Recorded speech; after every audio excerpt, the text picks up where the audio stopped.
¿Son aplicables las herramientas del control estadístico de procesos a los datos generados por la COVID-19? Muy buenos días a todos. Agradezco su interés en esta ponencia que comenzaré aclarando que no soy experto en COVID-19, ni en epidemias, ni siquiera en ningún tema relacionado con la salud pública.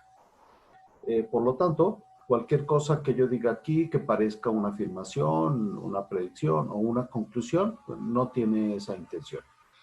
Mi intención es otra que la de poder ejemplificar con datos calientitos y que todos conocemos, qué consideraciones o precauciones debemos tomar antes de querer aplicar a las mediciones de una realidad cualquier aparato matemático. En este caso, la carta de control de Shulhart. Y querer justificar decisiones que van a afectar la economía de las personas y, lo más importante, pues, hasta sus propias vidas. La epidemiología es una ciencia desarrollada que tiene sus propios modelos para tratar de entender las epidemias de enfermedades transmisibles. Hay epidemias de otro tipo, como podría ser el tabaquismo, el estrés laboral, que no se consideran transmisibles. En este caso, el COVID-19 es una enfermedad transmisible y entonces tenemos modelos que no solo tratan de ajustar datos de epidemias pasadas o de esta epidemia en etapas anteriores, sino también de hacer predicciones para mejorar la gestión de estos procesos en sus diferentes etapas, vigilancia, transmisión, control, etc. En particular, para estudiar la etapa de transmisión o la evolución de la etapa de transmisión, existen muchos modelos basados en otro más fundamental, más básico, que se conoce como SIR, S-I-R, que consiste básicamente en dividir a la población en tres grandes compartimientos o grupos, que son, a saber, el grupo susceptible, el grupo de infectados y el grupo de resueltos. En muchas ocasiones este grupo también se llama recuperados, aunque a mí me causa algo de confusión, puesto que dentro de este grupo R, pues están tanto los que tuvieron una resolución positiva, se recuperaron, o los que tuvieron un resultado negativo, que fallecieron. Entonces, se generan estas curvas en donde a lo largo, conforme avanzan los días del fenómeno, empezamos con una población sana en lo que se refiere a la infección, pero que es susceptible de contagiarse, y empezamos con al menos un caso contagiado, que está sobre esta curva amarilla, y este caso contagiado, mediante los contactos naturales que se tienen en la sociedad, pues va a ir contagiando, ¿no? Se van a ir generando más personas contagiadas, va a ir aumentando este número de contagiados, y son estos susceptibles, digamos, los que van migrando a este grupo de contagiados. Entonces esta curva va bajando conforme esta va subiendo, y paralelamente al principio, pues algunos de estos infectados van teniendo una resolución, ya sea que se recuperen o ya sea que fallezcan. Entonces, también tenemos esta curva azul, la cual va a ir aumentando, ¿no?, hasta llegar a un nivel estable, y la de población susceptible, que va a ir disminuyendo hasta llegar a un nivel también estable. Lo interesante es que la curva de infectados va a ir aumentando hasta llegar a un valor máximo. En ese momento, la curva va a empezar a disminuir hasta extinguirse. Esto es debido a que, bueno, primero, pues, la cantidad de personas susceptibles pues va disminuyendo, hay menos oportunidad, digamos, de contagiarse. Y además, y muy importante, esta población que ya cursó la enfermedad, pues ya tuvo un resultado, pues ahora es inmune, ya no se puede contagiar. Entonces, se va agotando, digamos, esta área de oportunidad para que el virus se propague, entonces termina por desaparecer. El tránsito, ¿no?, gradual de la mayoría de la población del grupo susceptible, grupo S, al grupo I, infectados, y luego finalmente al grupo R, de resueltos, puede modelarse adecuadamente mediante sistemas de ecuaciones diferenciales, como las que empleamos comúnmente en muchos campos de la ingeniería. Bien, de manera natural, la extensión y los valores absolutos de estas curvas van a depender, obvio, del tamaño de la población, ¿no?, y de las tasas que se conocen como tasa de transmisión y tasa de resolución. O sea, cuántas personas, ¿no?, o qué fracción de esta población van pasando de aquí, se van contagiando diariamente, van pasando del grupo S al grupo I, y cuántas van teniendo una resolución, también qué fracción de esta población infectada va teniendo diariamente una resolución, ya sea favorable o desfavorable. Bien, la tasa de transmisión en particular es proporcional a la probabilidad de infectarse, dado un contacto entre infectado y susceptible, ¿no? Ya dijimos que al recuperado se le considera inmune, ¿no? Entonces, la tasa de transmisión es el número de contactos que tiene en promedio una persona susceptible, o una persona infectada, más bien, y multiplicada por la probabilidad de contagio. Entonces, si yo quiero reducir la tasa de transmisión, ¿no?, para reducir el tamaño de la cantidad de contagiados, pues puedo optar por reducir el número de contactos, que eso implica restricciones a la actividad económica, el aislamiento, el distanciamiento social, y al mismo tiempo reducir la probabilidad del contagio, ¿no?, que es básicamente tareas de desinfección, uso de mascarillas, etcétera, todo el lavado de manos, todo aquello que se nos ha estado recomendando insistentemente. La tasa de resolución, ese es algo pues más difícil de controlar. De hecho, es algo que llama la atención del modelo. El modelo no tiene como variable por separado el número de funciones. Entonces, si yo quisiera, yo realmente no puedo específicamente reducir la tasa de función, ni siquiera la de resolución. La tasa de resolución es la suma de la tasa de recuperación y la tasa de mortalidad, y va a ser 1, ¿no? Y la suma de estas dos siempre va a ser 1. La tasa de mortalidad es una característica propiamente del virus, de la interacción del virus con el organismo del individuo. Y va a ser diferente según su grupo demográfico, su edad, su sexo, y de su grupo de comorbilidad, ¿no? Si tiene diabetes, si tiene algún antecedente de enfermedad respiratoria, etc. Y por supuesto que esta tasa de mortalidad va a irse reduciendo conforme se vayan descubriendo, en este caso una enfermedad nueva, se vayan descubriendo tratamientos o se vayan desarrollando vacunas, medicamentos. El número de fallecimientos, entonces, será solamente proporcional al número de contagios multiplicado por esta tasa de mortalidad. Y repetimos, la tasa de mortalidad sí puede irse reduciendo, pero mediante la investigación o la experiencia en el manejo de la infección. Bien.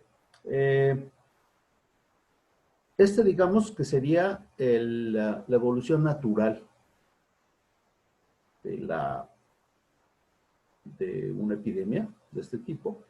Sin embargo, esta evolución natural, pues rara vez se deja correr así, ¿no? En general, nos interesa modificar esta evolución mediante la intervención humana. ¿Con qué objetivo? Bueno, ahorita vamos a ver. Básicamente, la reducción de la tasa de transmisión va a reducir la amplitud máxima de la curva de infectados, ¿no?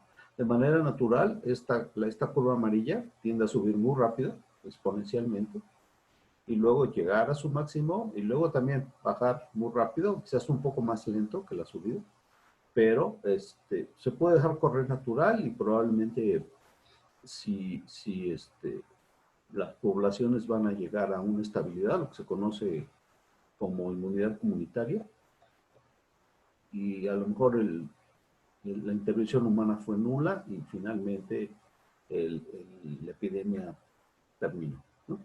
Realmente a nosotros en las sociedades modernas nos interesa reducir la tasa de transmisión, pero esto va a provocar que se extienda la duración, la extensión de la curva, ¿no? Si yo dejo que subo muy rápido, va a durar corto tiempo.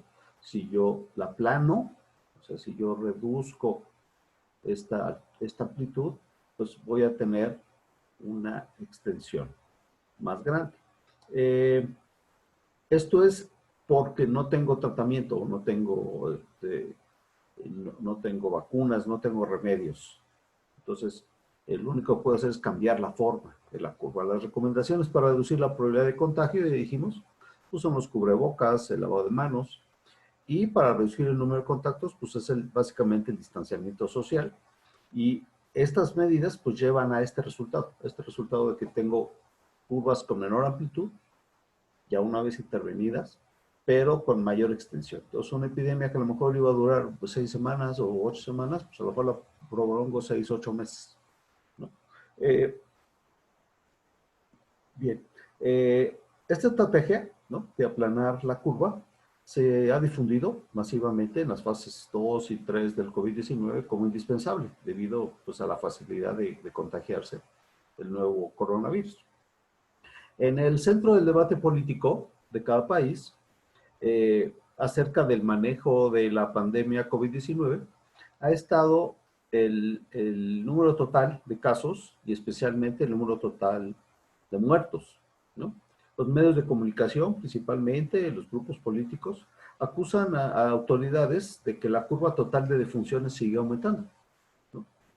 Todos los días hay más muertos acumulados que el día anterior, eso pues es lógico, ¿no? Pero se usa como un argumento para dar una noticia o para enfrentarse o oponerse a alguna cierta política.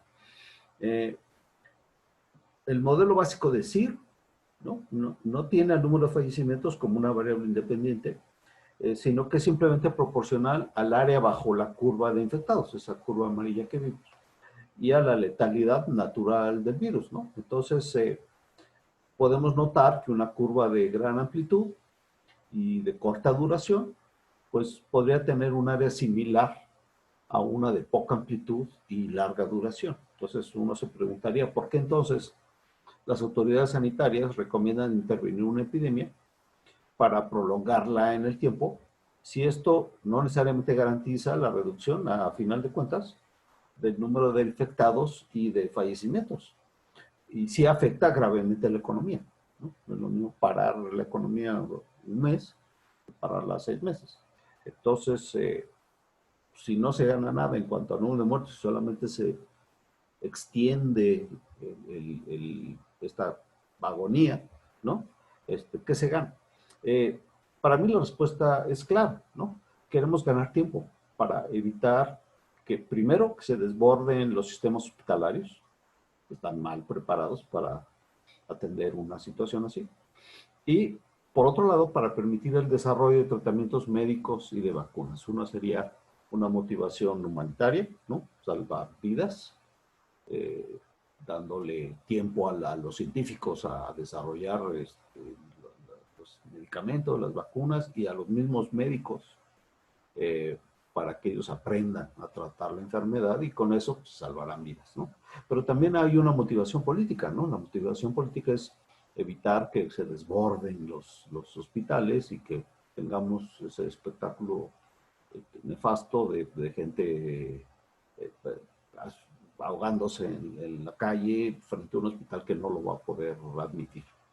Bien, quizás pudieron haberse ahorrado millones y millones de debates si a la sociedad se nos hubiera explicado claramente el modelo de la evolución natural de una epidemia y de realmente las pocas opciones disponibles para intervenirla a falta de medicinas y vacunas.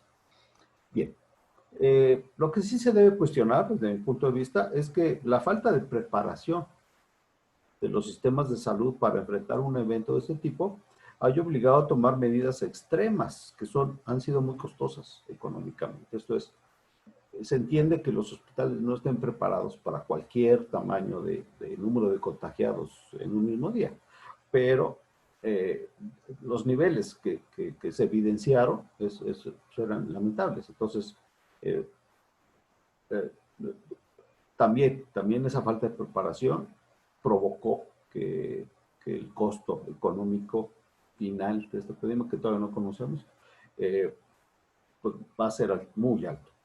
Creo que como lección debemos aprender que cualquier inversión que hagamos en nuestro sistema de salud la vamos a recuperar ampliamente en los siguientes eventos que vendrán inevitablemente. Un caso de éxito es el caso de Taiwán. Taiwán padeció una epidemia de SARS, la primera, digamos, en 2004. Y ellos les fue mal en esa epidemia y aprendieron la lección. Se prepararon. Entonces, si ustedes ven los números, las estadísticas de Taiwán y cómo le ha ido en esta segunda epidemia para ellos, ¿no? Un virus nuevo y todo, pero ellos ya estaban preparados. Entonces, la cantidad es ridícula, las cantidades de infectados y de muertos es ridícula comparado con todos los demás países. Entonces, vale la pena estudiar ese caso de Taiwán, ¿no? Por otro lado, esta estrategia de ganar tiempo, pues aparentemente está demostrando que es buena. Vaya un aplauso para el personal médico, ¿no? Que sin contar con una certeza científica validada y todos los protocolos que duran años para autorizar casi cualquier cosa que tenga que ver con la salud humana, ellos no tuvieron ese apoyo, pero ellos han aprendido a enfrentar la enfermedad con lo que se tiene a la mano, ¿no? Y se ha reducido la mortalidad muchas veces a costa de pues, la salud de del mismo personal médico, ¿no? Un ejemplo es el rebote actual en España. En España, ahorita en este momento hay una segunda ola de infecciones, ¿no? De hecho mayor que la primera, que fue en abril. Ahorita los picos afortunadamente parece que ya está del lado del descenso. Pero si ustedes lo ven, el tamaño de las infecciones con respecto al tamaño de las defunciones, no se compara, ¿no? No se compara la proporción de muertos contra infectados que hubo en abril con la que se tiene ahorita. Está en el orden de 10 o 15 veces menos. Entonces se muere mucho menos gente ahora de COVID-19 que lo que era hace escasos 5 meses. Muy bien. Finalmente, tenemos que decir que ya en la realidad este modelo SIR pues no es más que una forma elemental, ¿no? de modelar. En realidad los modelos reales son bastante más completos, incluyen muchas otras variables, ¿no? Hay muchas variantes que introducen, por un lado, factores naturales, por ejemplo, que alguien se pueda este, infectar por segunda vez, que el virus tenga diferentes letalidades según la estación del año, si hace frío, si hace calor, variables demográficas, ¿no? Edad, el sexo, pero también otros factores de intervención humana, qué tanto se logra el aislamiento, qué tanto obedece la población, qué tanto se pueden ir desarrollando tratamientos, vacunas.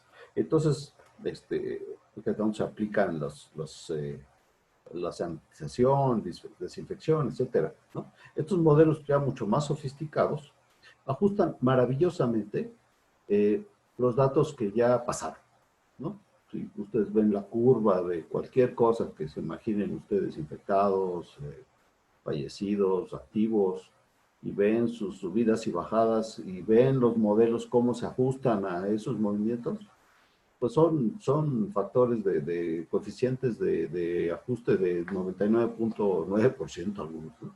Es una maravilla. Sin embargo, el poder predictivo de estos modelos es malísimo. Este es un dato que lo presenta cada semana el Centro de Control de Enfermedades de los Estados Unidos y están haciendo un pronóstico para el mes de octubre, cuáles van a ser los niveles de infectados semana por semana. Toda esta zona de color son las predicciones de cada uno de estos distintos modelos, elaborados por gente muy capaz, ¿no? Muy capacitada del MIT, de UCLA, universidades, institutos de investigación, hospitales especializados que tienen toda la vida haciendo esto. Bueno, no se ponen de acuerdo dentro de un mes cuál va a ser la cantidad diaria de nuevos casos, ¿no? No saben si va a estar entre 150,000 o más bien de semana, ¿no? La cantidad en la semana de nuevos casos, si va a estar entre 150,000 o 600,000. Entonces, el poder predictivo, la información que yo puedo utilizar estos modelos para predecir, pues realmente no es tan útil, ¿no? Muy bien. Digamos que tratando de aterrizar esto o traducir esta especialidad que no es la nuestra, hablando desde el punto de vista de los profesionales de la calidad, quizás podríamos hacer una especie de traducción o de símiles, ¿no? Entre elementos que manejan los epidemiólogos y otros elementos que manejamos nosotros en calidad, ¿no? Podríamos hablar de un caso confirmado de infección, pues para nosotros sería lo que llamaremos una incidencia. Un tratamiento médico sería una acción correctiva. La vacuna, el distanciamiento social serían acciones preventivas. Esta ciencia acerca de los virus y sus mutaciones o las teorías de conspiración acerca de la ingeniería genética desarrollando armas biológicas y cosas así, pues serían nuestras causas raíz. La capacidad hospitalaria vendría a ser pues, nuestros límites, ¿verdad? La intervención que se hizo para limitar los contagios, pues tenía todo que ver con la capacidad de los hospitales de recibir, de poder, sobre todo, ventilar a los pacientes ya con problemas para respirar. Y para nosotros, pues, lo equivalente es los límites que no podemos rebasar, digamos, son los límites especificados, ¿no? por los clientes para los procesos que tenemos. Tenemos conceptos como que el área bajo la curva de infectados, pues viene a ser el total de personas que cursaron la enfermedad e indirectamente va a determinar la cantidad de fallecidos. Y pues, nosotros también manejamos el concepto de área bajo la curva normal. En nuestro caso, nosotros queremos, digamos, maximizar el área bajo la curva normal para estar dentro de especificaciones. En el caso de la epidemia, pues es al revés, ¿no? Hay que dimensionar el área bajo la curva, pero para minimizar. Bien. Con esta especie de traducción, entonces pues ya me atrevo yo a poner encima de una carta de control, una gráfica de control, pues los datos que están reportados oficialmente por el gobierno de México. Entonces, lo primero es aquí son los casos, ¿no? La cantidad de infectados que se van detectando día con día, ¿no? No es común para nosotros, al ver esta gráfica, no es común para nosotros en nuestra práctica el ver este tipo de datos, ¿no? Datos que arrancan y van subiendo y luego empiezan a bajar. Nosotros estamos acostumbrados a observar que nuestras variabilidades de nuestros procesos, observar que es rutinaria, aleatoriamente rutinaria, alrededor de una media más o menos constante, o a lo mucho alrededor de una media que se desplaza linealmente debido al desgaste o al ciclo de vida de los equipos o los herramientales, ¿no? Entonces, viendo nosotros esta carta de control, pues de entrada, ¿no? Lo que diríamos es, bueno, se ve extraña, ¿no? No es lo que estamos acostumbrados a ver. Y también, pero también vemos algunas cosas que nos llaman la atención acerca de la medición como tal, ¿no? Vemos estos patrones de que por cada 5 datos hay 2 que están más bajos. Y luego, pues, esta cuestión de que pues, no sabemos bien cómo se midió el dato, hay muchas dudas de los datos que se dan en la televisión, en las noticias, y la gente que los cuestiona. Entonces, iríamos corriendo con nuestro colega de metrología y le haríamos una primera pregunta, que sería, ¿el muestreo ha sido aleatorio? ¿Es representativo de la producción en las distintas máquinas, turnos, operadores, etcétera? Y la respuesta que obtendríamos sería no. Las pruebas de COVID se hacen solamente a aquellos individuos, por lo menos en México, que lo solicitan, o aquellos que ya tuvieron contacto con un no conforme, ¿no? Y entonces esto explicaría el altísimo índice de positivos por prueba que México reporta, ¿no? Comparado con otros países que sí hacen pruebas a población abierta. ¿Sí? En México, por cada 3 pruebas que se hacen, creo que 2 salen positivas o una, no me dice el dato, pero es mucho más alta que si yo al azar tomara la población y le hiciera la prueba. Se desprende también que el número real de infecciones debe ser mucho mayor, entonces, ¿no? Y los expertos dicen que es entre 10 y 30 veces mayores de lo que se reporta aquí. Entonces, esto irónicamente abre la posibilidad que para ciertas zonas del país, ¿no? Podamos alcanzar la inmunidad comunitaria, pues antes que el acceso a la vacuna, ¿no? A nivel mundial se entiende que ya andamos por un 11-12% de población que ya cursó la enfermedad y ya tuvo una resolución. Y entonces, si están en un país pobre, por ahí abandonado y lejos de todo, pues la vacuna les va a llegar dentro de 2 años y para entonces a lo mejor ya tiene esa comunidad inmunitaria y la vacuna va a ser quizás como que una protección, una prevención para cuando se pierda, ¿no? Cuando se empiece a perder esa inmunidad, que es algo común en el coronavirus. La inmunidad dura 1, 2, 3 años, no se sabe. Bien. Esta solución, digamos, como esta situación probable, pues suena interesante, pero va a tener un costo, ¿no? Innecesario, pienso yo, en sufrimiento y vidas humanas. La dura realidad para México es que el gobierno optó por reorientar recursos de las recomendadas pruebas masivas para recomponer hospitales en situación precaria, comprar respiradores y todo este tipo de cosas. Bien. Una segunda pregunta sería, que le haríamos a nuestro encargado de medición, sería este patrón de 5 datos altos y luego 2 bajos, ¿a qué se debe? Bueno, la respuesta sería el dictamen. El dictamen de caso confirmado solo opera parcialmente los fines de semana, una cuestión burocrática, ¿no? Las autoridades no reportan la confirmación según la fecha en que el individuo solicitó la prueba o experimentó los primeros síntomas. Eh, Son datos que no tendrían por qué mostrar una mayor densidad de ocurrencia entre semana, ¿no?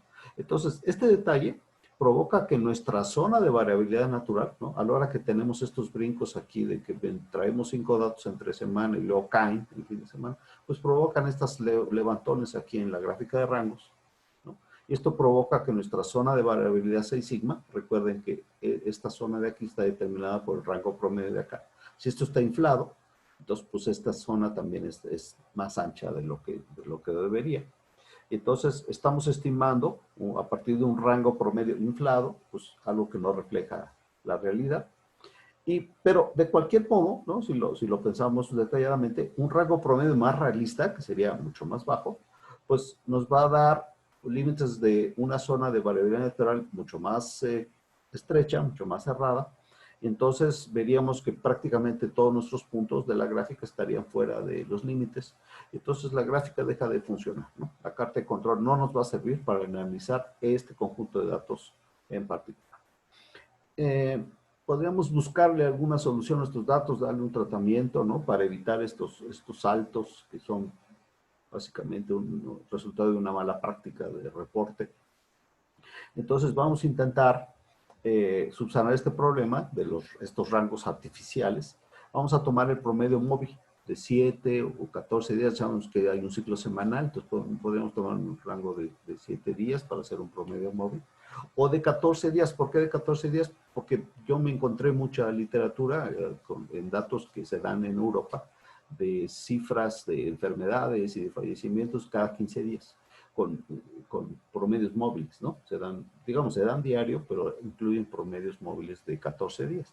Entonces, tomando un promedio móvil de 14 días, ¿no? Vamos a ver este indicador, si puede darnos una gráfica un poco más útil. Entonces, lo que observamos aquí, pues es primero un efecto característico de suavizado, cuando trabajamos promedios móviles, ¿no? Ya no hay este ruido que teníamos, desaparece el ruido, se asimila aquí, entonces la curva se ve suave. También vemos, por otra parte, el promedio del rango, que andábamos en el orden de 877 casos diarios, ¿no? De cambio de un día para el otro. En estos promedios, pues baja a 48 casos. Entonces, sí, por eso la curva, pues de hecho, por eso la curva se ve esta tendencia clara, ¿no?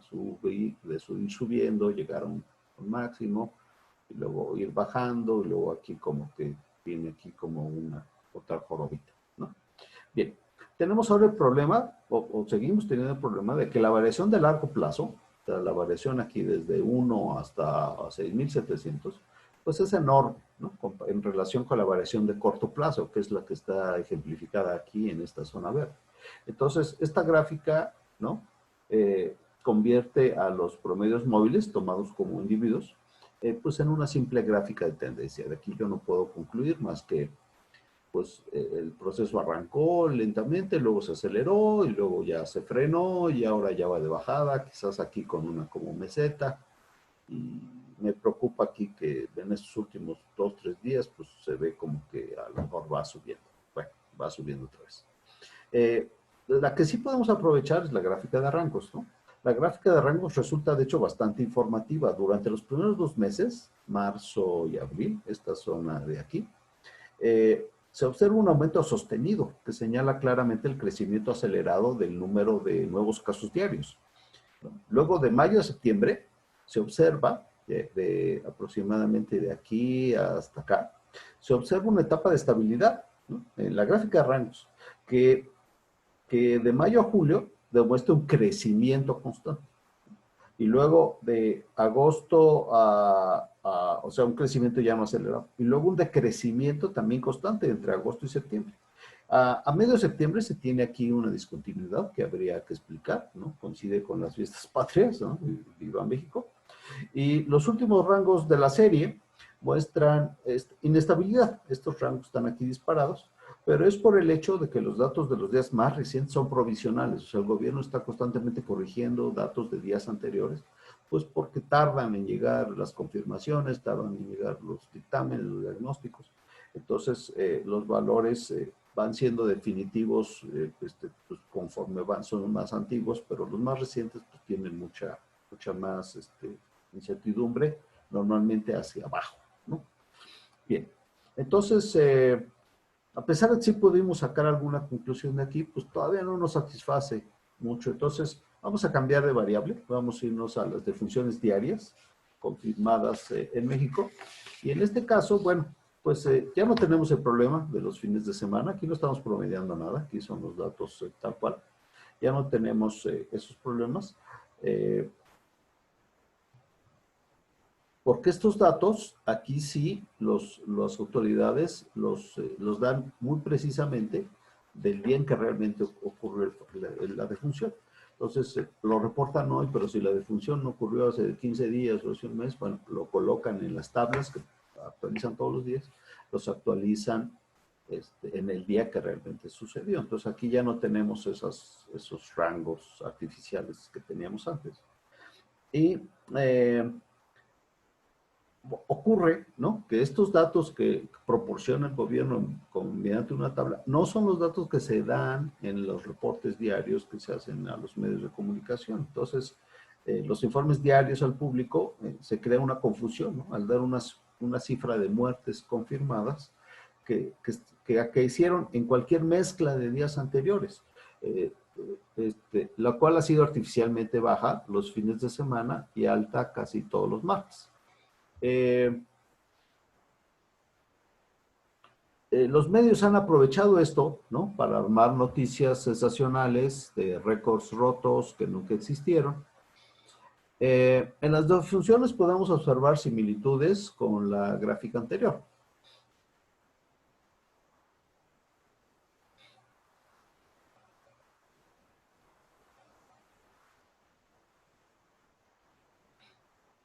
¿No? Estamos viendo que aquí en esta gráfica de rangos, pues se cuenta la misma historia que ya estábamos viendo antes, ¿no? Aparentemente hay conjuntamente la gráfica de rangos con la de tendencia. Podemos identificar 4 etapas distinguibles, ¿no? Crecimiento acelerado desde mediados de marzo a mediados de abril, esta etapa de acá. Después, un crecimiento constante desde mediados de abril hasta mediados de junio, que sería de aquí más o menos hasta como por acá. Y luego, nivelación desde mediados de junio hasta fines de julio, que sería más o menos esta zona de acá. Y finalmente, una etapa de decrecimiento constante durante agosto y septiembre, que vendría a ser de aquí para acá, más o menos, ¿no? Veamos ahora si es posible identificar algún tipo de control estadístico o de estabilidad, que es lo mismo, en cualquiera de estas etapas.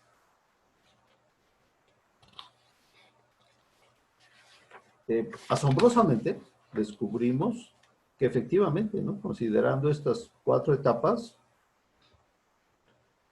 sin ninguna otra explicación más que lo que nos dicen los datos, así como se ven en la gráfica, ¿no? Considerando estas 4 etapas, pues cada una de ellas muestra un aceptable control estadístico, ¿no? Alrededor de una recta, que es el límite central, que viene a ser la regresión lineal de los valores, ¿no? El software hace una regresión lineal de los valores de cada etapa, traza esta línea recta, que sería la línea de mejor ajuste, y alrededor de ella calcula una variabilidad y a partir del rango, ¿no? Alrededor de ella traza una zona de variabilidad natural y resulta que prácticamente todos los datos caen dentro de esa zona. Entonces podemos decir que efectivamente hay esa tendencia es real y que tiene precisamente esa magnitud. Bien, nos interesaría en particular esta última etapa, ¿no? ¿Por qué? Porque pues quizás la podemos usar para hacer un pronóstico de cuándo este valor, el valor de funciones diarias, pues llegue a cero, ¿no? Entonces, tenemos esta esperanza de ver la luz al final del túnel y ese primer día con cero de funciones, pues creo que va a valer la pena festejar. Entonces, hagamos un pequeño cálculo, ¿no? La pendiente de esta línea central, de este límite central, es de 4.9 de funciones diarias, que es lo que ha ido decreciendo el número de funciones que se reporta cada día, ¿no? Y entonces estamos ahorita en un nivel de 255, lo cual a este ritmo nos tardaríamos X número de días, que equivalen a partir de septiembre 30, que es cuando estoy grabando este video, equivaldrían a llegar a noviembre 21, ¿no? Ese sería el día que estaríamos previendo que esta línea de aquí va a cruzar el eje X, que nos indicaría un día con cero de funciones. Hay una variabilidad, ¿no? Hay un error aquí, un margen de error aquí, de una zona de 6 sigma, que nos diría que este día puede variar más o menos 11 días. ¿Sí? Dividiendo este espacio de aquí a acá, que me parece que son como 110 unidades, dividiéndolo entre 4.9 nos da 11 días, ¿no? De cada lado. Bien. Muy interesante. Naturalmente, ¿no? Bueno, pues ustedes, debo decir que en la extrapolación anterior, no debemos hacer demasiado abusar de las extrapolaciones, yo decidí ignorar la posibilidad de que se presente una quinta etapa que sería de decrecimiento, pero desacelerado, ¿no? Esto sería por simetría, digamos, con la primera etapa que definimos en esta lámina, esta primera etapa. Bueno, probablemente eso pase también aquí, ¿no? Más o menos cuando esta línea llegue a más o menos este nivel, que son aproximadamente 95 fallecidos diarios, pues entonces también va a seguir decreciendo, pero desaceleradamente, ¿no? Entonces veríamos esta prolongación de la curva, pero ahora hacia el otro lado. En este caso podemos hacer un cálculo basándonos en eso que vimos al principio, nada más por pura simetría. Entonces estaríamos diciendo que primero tendríamos un decrecimiento constante hasta llegar a las 95 de funciones y eso nos marcaría la fecha del 1 de noviembre con la misma variabilidad anterior, más o menos 11 días. Y luego traeríamos una etapa probable de decrecimiento desacelerado cuya pendiente fue en el arranque fue aproximadamente de 3.3 de funciones, ahora serían negativas. Y estas 95 que nos quedó aquí como un residuo entre estas tres, pues nos llevaría a partir de noviembre 1 hasta noviembre 30, esta etapa, con una variabilidad de más o menos 5 días, ¿no? Entonces podríamos calcular un peor caso, ¿no? Combinando todo esto y decir que del 1 de noviembre, ¿no? Más los 11 días suponiendo que nos alargáramos, más otros 29 días que es lo que va a durar esta etapa de crecimiento desacelerado, más los 5 días también de irnos al peor caso, al límite superior, pues nos estaríamos yendo quizás al 16 de diciembre. Si pasáramos del 16 de diciembre y todavía no se presenta un primer día con 0 de funciones, pues a lo mejor ya estaríamos en una segunda ola, una cosa que no queremos ver, pero probablemente se dé. Pero también estamos confiando en que para esas fechas, pues los médicos ya tengan mucho más dominada la enfermedad y pues a lo mejor ya tenemos vacuna, no sabemos, ¿no? Pero yo apostaría a que en el peor de los casos, para diciembre 16, ya vamos a poder tener nuestro festejo de primer día con 0 de funciones.